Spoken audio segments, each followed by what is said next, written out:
Ötmə və qarşılıqlı keçmə. Əvvəlki videolarda olduğu kimi ötmə və qarşılıqlı keçmək qaydalarına aid maddələri izahları ilə birlikdə öyrənək. İlk növbədə ötmə və qarşılıqlı keçmə anlayışını bilmək lazımdır. Ötmə, hərəkət etdiyi zolağı dəyişməklə hərəkətdə olan bir və ya bir neçə nəqliyyat vasitəsini ötüb keçməkdir. Soldakı şəkildə hərəkət etdiyi zolağı dəyişməklə hərəkətdə olan bir nəqliyyat vasitəsini, sağdakı şəkildə isə iki nəqliyyat vasitəsini ötüb keçmək göstərilib. Ötmədən fərqli olaraq qarşılıqlı keçmə anlayışı yol hərəkəti haqqında qanunda verilməyib. Qarşılıqlı keçmə dedikdə yolda qarşı-qarşıya gələrkən eyni vaxtda həmin sahəni keçməyin mümkün olmaması səbəbli yaranan vəziyyətdə nəqliyyat vasitələrinin hansı ardıcıllıqla keçməsi başa düşülür. Siz bu şəkillərdə qarşılıqlı keçmə anlayışının yarandığı yol sahələrini görürsünüz. İndi isə ötmə qaydalarını öyrənək. Şərt olaraq ötmə əməliyyatını iki hissəyə ayırmaq olar. Əks istiqamətli hərəkət zolağına çıxmaqla ötmək, eyni istiqamətli hərəkət zolağına çıxmaqla ötmək. Soldakı şəkildə qarşıdan gələn nəqliyyat vasitələrinin yoluna çıxmaqla, sağdakı şəkildə isə eyni istiqamətli hərəkət zolağına çıxmaqla ötmə göstərilib. Gördüyünüz kimi ötmə 3 mərhələdən ibarətdir. Birinci, ötmək üçün çıxmaq istədiyiniz zolağa yer dəyişmək. İkinci, bu zolaqla hərəkət etmək. Üçüncü, yer dəyişməklə əvvəl hərəkət etdiyiniz zolağa qayıtmaq. Eyni zamanda sürücü bu əməliyyatların ötmə hesab edilmədiyini və ötmə qaydalarının bu əməliyyatlara aid olmadığını yadda saxlamalıdır. Soldakı şəkildəki sol zolaqla daha sürətli hərəkət edən mini avtomobilinin sağ zolaqla hərəkət edən yük avtomobilinə nisbətən qabağa keçməsi. Ortadakı şəkildəki mini avtomobilinin hərəkət etdiyi zolağı dəyişməklə qarşıda dayanan nasaz yük avtomobilini yan keçməsi. Sağdakı şəkildəki mini avtomobilinin sol zolağa yer dəyişərək sağdakı mini basa nisbətən sol zolaqla daha sürətlə hərəkət etməsi. Yəni şəkillərdə göstərilən bu əməliyyatlar ötmə hesab edilmədiyindən ötməyə aid qaydalar da bu hallara aid deyil. İlk öncə daha təhlükəli olan qarşıdan gələn nəqliyyat vasitələrinin yoluna çıxmaqla ötmə zamanı olan qaydaları öyrənək. Ətraflı izah etmək üçün bu maddəni 3 hissəyə ayıraq. Ötməyə başlamazdan əvvəl sürücü əmin olmalıdır ki, onun girmək istədiyi hərəkət zolağı ötmək üçün kifayət edəcək məsafədə boşdur. Bu manevr ilə o qarşıdan gələn nəqliyyat vasitələrinə maneə yaratmayacaq. Hərəkət etdiyi zolaqda qarşıda gedən nəqliyyat vasitələrinə də maneə yaratmayacaq. Qeyd etdiyimiz tələblərdən başqa, sürücü ötməyə başlamaq haqda qərar vermək üçün bu faktorları da nəzərə almalıdır. Ötülən nəqliyyat vasitəsinin sürətini, qarşıdan gələn nəqliyyat vasitəsinin sürətini və ona qədər olan məsafəni, yol örtüyünün quru, yaş, buzlu olmasını, özünün idarə etdiyi avtomobilin sürətini və sürətlənmə qabiliyyətini. Bunlardan başqa, ötülən nəqliyyat vasitəsinin uzunluğu, yoldakı hərəkət şəraiti, hərəkət intensivliyi, meteoroloji şərait və sair faktorlar da nəzərə alınmalıdır. Yadda saxlayın ki, ötmək istəyən nəqliyyat vasitəsinin sürəti ötülən nəqliyyat vasitəsinin sürətindən nə qədər çox olarsa, ötmək üçün kifayət edəcək məsafədə bir o qədər az olar. Ötmək üçün çıxmaq istədiyiniz zolağa yer dəyişməzdən əvvəl yoldakı nəqliyyat vasitələrinin yerləşməsini, hərəkət sürətini, yol örtüyünün vəziyyətini və görünüş məsafəsini qiymətləndirmək lazımdır. Hərəkət etdiyiniz zolaq daxilində mümkün qədər sola yer dəyişməklə qarşıdan gələn nəqliyyat vasitələrinin sürətini və onlara qədər olan məsafəni, yolda hərəkət istiqamətindəki görünüşü qiymətləndirərək ötmənin təhlükəsizliyinə əmin olduqdan sonra ötməyə başlaya bilərsiniz. Şəkildəki avtomobil qarşıda hərəkətdə olan avtomobillə lazımi ara məsafəsi saxlamaqla hərəkət etdiyi zolaq daxilində mümkün qədər sola yer dəyişməklə qarşıdan gələn nəqliyyat vasitələrini və yol şəraitini yaxşı gördüyündən təhlükəsiz ötməyə başlayır. Bu şəkillərdəki vəziyyətdə isə ötmək istəyən avtomobil qarşıda hərəkətdə olan avtomobillə lazımi ara məsafəsi saxlamadığından və hərəkət etdiyi zolağın orta hissəsi ilə hərəkət etdiyindən görünmə sahəsi azalır və o qarşıdan gələn nəqliyyat vasitələrini yaxşı görmür. Bundan başqa, ötülən avtomobilin qarşısına qəfil maneə çıxdıqda tormozlayarsa, bu qəzaya səbəb ola bilər. Bu səbəblərdən də bu cür ötmə təhlükəlidir. Yadda saxlayın ki, qarşıdan gələn qabariti kiçik olan nəqliyyat vasitələrinin sürəti real olduğundan az, qabariti böyük olan nəqliyyat vasitələrinin sürəti isə çox qəbul edilir. Bundan başqa, qaranlıq vaxtı və məhdud görünmə şəraitində qarşıdan gələn nəqliyyat vasitələrinin həm sürəti, həm də onlara qədər olan məsafə də real olduğundan az qəbul edilir. Təcrübə göstərir ki, təhlükəsiz ötmə üçün kifayət edəcək məsafə qarşıdan gələn nəqliyyat vasitəsinə qədər olan məsafədən 2-3 dəfə çox olmalıdır. Qarşıdan gələn nəqliyyat vasitələrinə yaşayış məntəqələrində ən azı 40 metr, yaşayış məntəqələrindən kənarda isə ən azı 60 metr qalmış ötmək üçün çıxılan zolağı boşaldıb əvvəlki zolağa qayıtmaq lazımdır. Ötmə zamanı qarşıdan nəqliyyat vasitəsi gələrsə, nəzərə almalısınız ki, məsafə vaxt vahidə ərzində 2 qat azalır. Məsələn, yaşayış məntəqəsindən kənarda icazə verilən maksimal 90 km/saat sürətlə hərəkət edən, ötən və qarşıdan gələn nəqliyyat vasitəsinin hər biri 1 saniyədə 25 metr yol qət edir.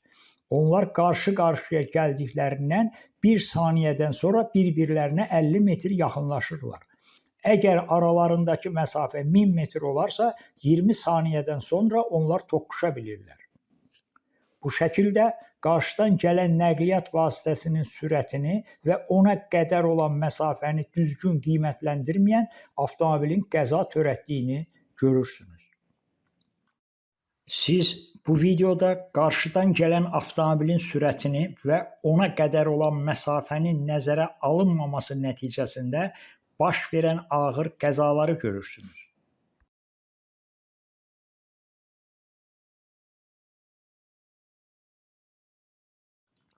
İndi isə bu maddədə göstərilən ötməyə başlamazdan əvvəl sürücü əmin olmalıdır ki, bu manevr ilə o qarşıdan gələn nəqliyyat vasitələri üçün maneə yaratmayacaq qaydasını izah edək. Qarşıdan gələn nəqliyyat vasitələrinin yoluna çıxmaqla ötən nəqliyyat vasitəsinin sürücüsü şəraiti düzgün qiymətləndirmədikdə, qarşıdan gələn nəqliyyat vasitəsinin sürücüsü təhlükəli vəziyyət yarandığını gördükdə, İlk öncə faraların işığı ilə ötmənin təhlükəli olması haqda xəbərdarlıq siqnalı verir. O, təhlükənin sovuşmadığını gördükdə sürəti azaldır. Bu da kifayət etmədikdə yolun kənarında avtomobili saxlayaraq ötmənin təhlükəsiz başa çatmasına şərait yaradır. Bu qaydada da göstərilir ki, ötən nəqliyyat vasitəsinin sürücüsü bu halın yaranmasına yol verməməlidir. Şəkildə göstərilən vəziyyətdə ötən avtomobilin sürücüsünün şəraiti düzgün qiymətləndirməməsi səbəbli həm qarşıdan gələn, həm də ötülən avtomobil üçün təhlükə yaranır. Qəzanın qarşısını almaq üçün qarşıdan gələn avtomobilin sürücüsü tormozlayaraq yolun sağına çıxmaqla ötülən avtomobilin sürücüsü isə tormozlayaraq ötən avtomobilə ötməni təhlükəsiz başa çatdırmağa şərait yaradırlar. Sonda isə bu maddədə göstərilən ötməyə başlamazdan əvvəl sürücü əmin olmalıdır ki, bu zolaqda gedən nəqliyyat vasitələri üçün maneə yaratmayacaq qaydasını izah edək. Ötən nəqliyyat vasitəsinin sürücüsü ötülən nəqliyyat vasitəsinin hərəkətinə maneçilik törətməməlidir. Onun sürətini azaltmağa, hərəkət etdiyi zolaq daxilində sağa doğru yer dəyişməyə, yolun kənarına çıxmağa məcbur etməməlidir. Bu şəkildə ötülən nəqliyyat vasitəsinin sürücüsü hərəkət üçün təhlükə yarandığını gördüyündən hərəkət etdiyi zolaq daxilində sağa doğru yer dəyişərək ötmənin təhlükəsiz başa çatmasına şərait yaradır. Siz bu videoda ötən yük avtomobilinin kəskin sağa dönərək əvvəlki zolağa qayıtması nəticəsində baş verən ağır qəzanı görürsünüz.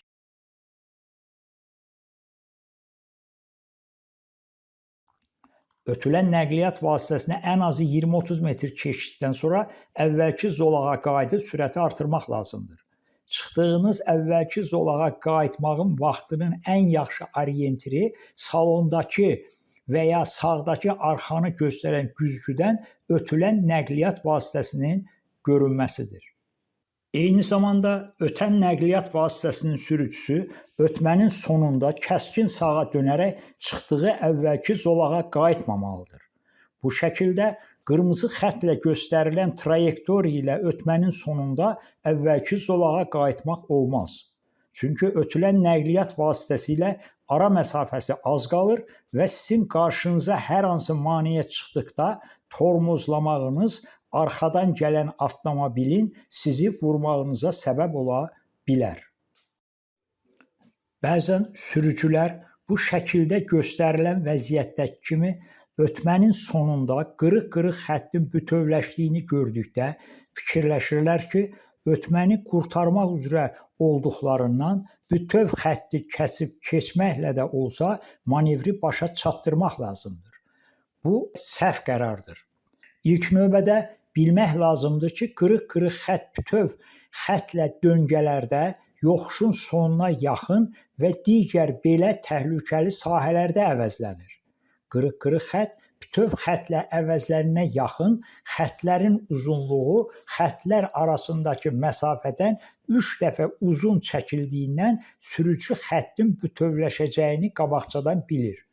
Uzununa bütöv xətti basmaq qadağan olduğundan sürücü bu vəziyyətdə ötməni dərhal dayandırıb əvvəlki hərəkət zolağına qayıtmalıdır.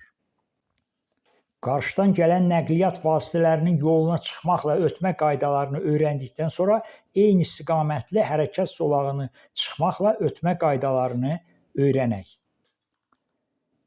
Eyni istiqamətli hərəkət zolağına çıxmaqla ötmə qarşıdan gələn nəqliyyat vasitələrinin yoluna çıxmaqla ötməyə nisbətən daha təhlükəsizdir. Çünki bu ötmə əməliyyatında qarşıdan gələn nəqliyyat vasitələri ilə toqquşma ehtimalı yoxdur. Bu halda ötən nəqliyyat vasitəsinin girmək istədiyi hərəkət zolağı ötmək üçün kifayət edəcək məsafədə boşdur dedikdə, həmin zolaqda qarşıda hərəkət edən nəqliyyat vasitəsinin olması, onun sürəti və ona qədər olan məsafənin nəzərə alınması başa düşülür. Bundan başqa, arxadan daha sürətlə gələ bilən nəqliyyat vasitəsinin olmadığına da diqqət etmək lazımdır. Ötməyə başlamazdan əvvəl sürücü əmin olmalıdır ki, eyni zolaqda arxasınca gələn nəqliyyat vasitəsi onu ötməyə başlamayıb, özündən qabaqda gedən nəqliyyat vasitəsi ötmə, sola dönmə, yer dəyişmə barədə siqnal vermir.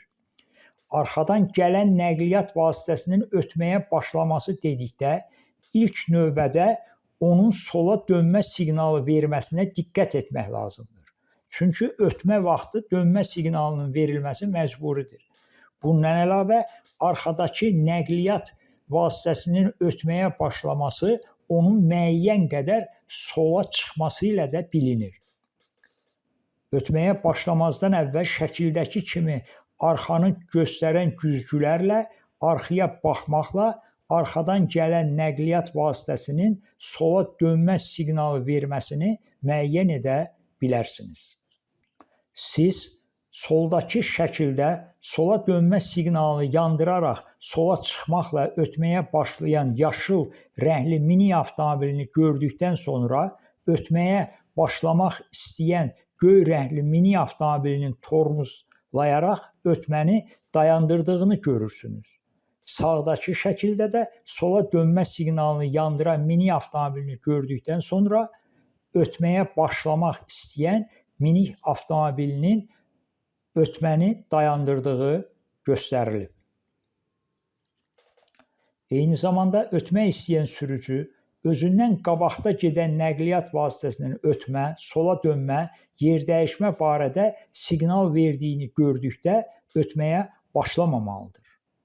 Bu şəkillərdə sürücü özündən qabaqda gedən nəqliyyat vasitəsinin sola dönmə barədə siqnal verdiyini gördüyündən ötməyə başlamır. Əslində bu maddənin 3-cü hissəsi 1-ci və 2-ci hissəsinin təkrarıdır. Bu maddədə yalnız ötməyə başlamazdan əvvəl iki nəqliyyat vasitəsinin nisbi sürətinin ötməni kifayət qədər qısa müddətdə təhlükəsiz başa çatdırmağa imkan verməsinə sürücünün əmin olması tələbi irəli sürülür. Ötən və ötülən nəqliyyat vasitələrinin sürətləri arasındakı fərq nə qədər böyük olarsa, ötmə yolu bir o qədər az olar. Bu cədvələ əsasən ötən və ötülən nəqliyyat vasitələrinin sürəti dəyişdikdə təhlükəsiz ötmə üçün kifayət edəcək təxmini məsafəni görə bilərsiniz. Cədvələ diqqət etdikdə görürsünüz ki, ötən və ötülən nəqliyyat vasitələrinin sürətləri arasındakı fərq az olduqca və sürət hədləri yüksək olduqca təhlükəsiz ötmə üçün kifayət edəcək məsafə də çox olur.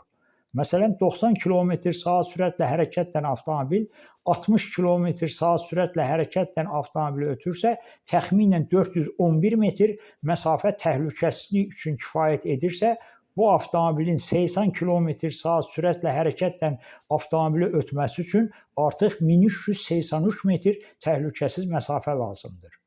Onu da qeyd edim ki, cədvəldə göstərilən məsafələr təxmini ədədlərdir və başqa faktorlardan da asılıdır. Ümumiyyətlə, ötən və ötülən nəqliyyat vasitələrinin sürətləri arasındakı fərq 10 km/saat olduqda ötmək məsləhət görülmür. Ötmə o vaxt lazımlı və başa düşülən olur ki, qarşıda hərəkət edən nəqliyyat vasitəsinin aşağı sürətlə hərəkəti sizə yüksək sürətlə hərəkət etməyə mane olur. Ötmə əməliyyatı ən mürəkkəb manevrlərdən biri olmaqla bərabər sürücüdən yüksək diqqət, səbir və kifayət qədər idarəetmə vərdişi tələb edir. Ötmə ona görə təhlükəlidir ki, bu əməliyyat yüksək sürətlə və məhdud görünüş şəraitində aparılır. Ötmənin əsas qaydası əmin deyilsən ötmə prinsipi heç vaxt sürücünün yadından çıxmamalıdır. Ressiz nəqliyyat vasitəsini yalnız sol tərəfdən ötməyə icazə verilir. Sükan çarxı solda olduğundan sürücü soldan ötmə zamanı sol zolaqdakı vəziyyəti daha yaxşı nəzarətdə saxlaya bilir və hərəkət etdiyi zolaqda azacıq sol tərəfə yer dəyişməklə qabağı yaxşı görə bilir. Sağdan ötmədiysə sağa xeyli yer dəyişməlidir ki, qabağı yaxşı görə bilsin. Bundan başqa sağ zolaqla aşağı sürətli nəqliyyat vasitələri hərəkət etdiyindən yüksək sürətlə hərəkət edən nəqliyyat vasitəsinin bu zolağa daxil olması təhlükəli olur. Bu səbəblərdən də sağdan ötmə qadağan olunur. Yaşayış məntəqələrində sağ zolaq boş olduqda sol zolaqla hərəkət etmək qadağan edilməsə də, bu halda da sağdan ötmə qadağan olunur. Lakin sürücüsü sola dönmə siqnalı verən və manevrə başlayan nəqliyyat vasitəsini sağ tərəfdən ötmək lazımdır. Manevrə başlayan nəqliyyat vasitəsi dedikdə, nəqliyyat vasitəsinin sola dönmə trayektoriyası ilə hərəkət edərək əvvəlki zolaqdan solda yerləşən zolağa çıxmağa başlaması nəzərdə tutulur. Göstərilən halda sağdan ötməyə yolda ləngimələrə yol verməmək üçün icazə verilir. Sağdan ötmə zamanında ötmənin bütün qaydalarına əməl edilməlidir. Əgər yolun eni və hərəkət sıxlığı sağdan ötməyə imkan vermirsə, sürücü öz zolağında dayanıb hərəkət hissəsinin boşalmasını gözləməlidir. Bu şəkildəki minik avtomobili qarşıda gedən minik avtomobilinin sola dönmə siqnalı verərək manevrə başladığını gördükdə onu sağ tərəfdən ötməyə başlayır. Yadda saxlayın ki, şəkildəki bu vəziyyətdə yaşıl rəngli minik avtomobilinin sürücüsü sağ tərəfdən ötməyə başlamazdan əvvəl sağa dönmə siqnalı verməli, sağa yer dəyişdikdən sonra sağa dönmə siqnalını dərhal kəsməlidir. Əgər hərəkəti sol zolaqla davam etdirmək istəyirsə, yenidən sola dönmə siqnalı verərək zolağı dəyişməlidir. Əks istiqamətli hərəkət zolağına çıxmaqla ötdükdən sonra nəqliyyat vasitəsi şəkildə göstərildiyi kimi dərhal əvvəl tutduğu hərəkət zolağına qayıtmalıdır. Sağ tərəfdən ötməyə icazə verilən halda ötmənin sonunda sürücünün əvvəl tutduğu hərəkət zolağına qayıtmasına ehtiyac yoxdur. O, ötmək üçün istifadə olunan sağ zolaqla da hərəkəti davam etdirə bilər. Şəkildəki vəziyyətdəki kimi eyni istiqamətdə hərəkət üçün 2 və daha artıq zolağı olan yolda ötən sürücü əgər əvvəl tutduğu zolağa qayıdıb dərhal yenidən qarşıdakı tünd göy rəngli avtomobili ötməyə başlamalı olacaqsa, sol zolaqda qala bilər. Lakin bu zaman o arxasınca daha yüksək sürətlə gələn nəqliyyat vasitələri üçün maneə yaratmayacağına əmin olmalıdır. Belə vəziyyətdə ötmənin yaşayış məntəqəsində yaxud yaşayış məntəqəsindən kənarda aparılmasına diqqət etmək lazımdır. Yaşayış məntəqəsində ötmə zamanı arxasınca daha yüksək sürətlə gələn nəqliyyat vasitələri üçün maneə yaranmayacağı halda sağ zolağa qayıtmaq tələb edilmir. Bu ötmə əməliyyatı yaşayış məntəqəsindən kənarda aparıldıqda isə sağ zolaq boş olduğu halda sol zolaqla hərəkət qadağan edildiyindən mütləq sağ zolağa qayıtmaq tələb edilir. İki tərəfli üç zolaqlı yolda isə ötmənin sonunda sürücü mütləq əvvəl tutduğu hərəkət zolağına qayıtmalıdır. Çünki orta zolaq həm də qarşıdan gələn nəqliyyat vasitələri üçün nəzərdə tutulub. Ötülən nəqliyyat vasitəsinin sürücüsünə hərəkət sürətini artırmaqla və ya başqa hərəkətlərlə ötən nəqliyyat vasitəsinin sürücüsünə maneçilik törətmək qadağandır. Ötülən nəqliyyat vasitəsi hərəkət sürətini artırdıqda ötmə yolu da artır və ötmə əməliyyatı da hər iki nəqliyyat vasitəsi üçün təhlükəli olur. Bu maddədəki başqa hərəkətlər dedikdə ötülən nəqliyyat vasitəsinin hərəkət etdiyi zolaq daxilində şəkildəki kimi sola yer dəyişməsi, soldakı zolağa yer dəyişmə etməsi və ya ötməyə başlamaq istəməsi başa düşülür. Ötülən nəqliyyat vasitəsinin hərəkət etdiyi zolaqda hər hansı maneə olarsa, sola yer dəyişməməli, sürəti azaltmalı, lazım gələrsə tam dayanmalıdır. Siz bu videoda ötülən qara rəngli avtomobilin sürətini artırması nəticəsində baş verən ağır qəzanı görürsünüz. Qaydalarda yazılmasa da kömək məqsədi ilə ötülən nəqliyyat vasitəsinin təcrübəli sürücüsü ötmənin təhlükəsiz olması haqda sağa dönmə göstəricini yandırmaqla təhlükəli olması haqda isə sola dönmə göstəricisi yandırmaqla ötən nəqliyyat vasitəsinin sürücüsünə məlumat verir.